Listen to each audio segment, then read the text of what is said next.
see köök, elutuba, seda ju kunagi, kõik oli eraldi, köök oli eraldi, läksid on ju telekatuppa, ja siis olid seal on ju, aga nüüd on kõik see ühes ruumis.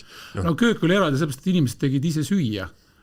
Et praegu on ju see, et need, kes ei oska teha, need ostavad valmis toitu või käivad kõrtsis, kellel pappi on ja sellist nii-öelda kodus tegemist ei ole, ma arvan. Mu vanaema, ma mäletan kunagi, mu kodunud vanamemm oli hästi, hästi armas, et me istusime ma mäletan, kas me istusime, ootasime mingisuguse polikliiniku ukse taga temaga mingisuguse arsti juurde jutule pääsemist ja siis olid seal laua peal mingid moodsaajaned, igasugust interjööri ja elustiili ajakirjad.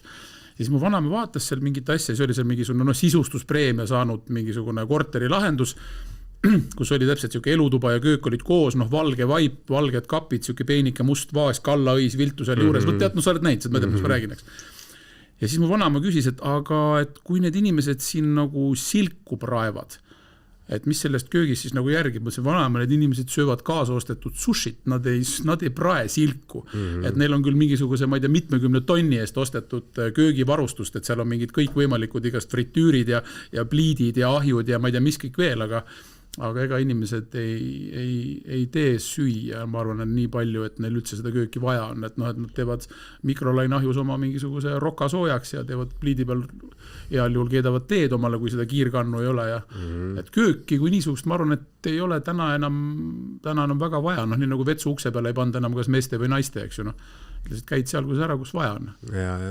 See on kindlasti seotud ka sellega, et kuidagi, ma mõtlen, et kuidagi need teemad nagu ühilduvad, et sa ütled, kõnelev või rääkiv tapeet on telekas ja ükskõik, mis sealt põhimõtteliselt tuleb, on ju.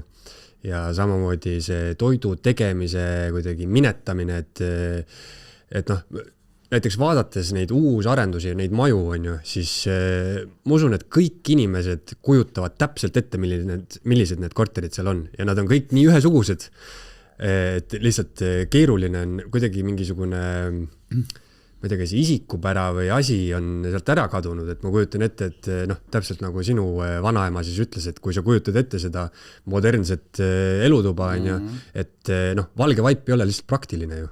Et mis sa teed selle valge vaiba peal? Mustaks ei ole, muidugi ei ole. Ma mäletan ühte väga, väga pentsikut asja kunagi hästi eelmisel sajandil ma tegelesin reklaamibisnises ja siis mul oli reklaamiagentuuri loovjuhina kokkupuude ühe ettevõtmisega, kes müüs vanalinnas kinnisvara.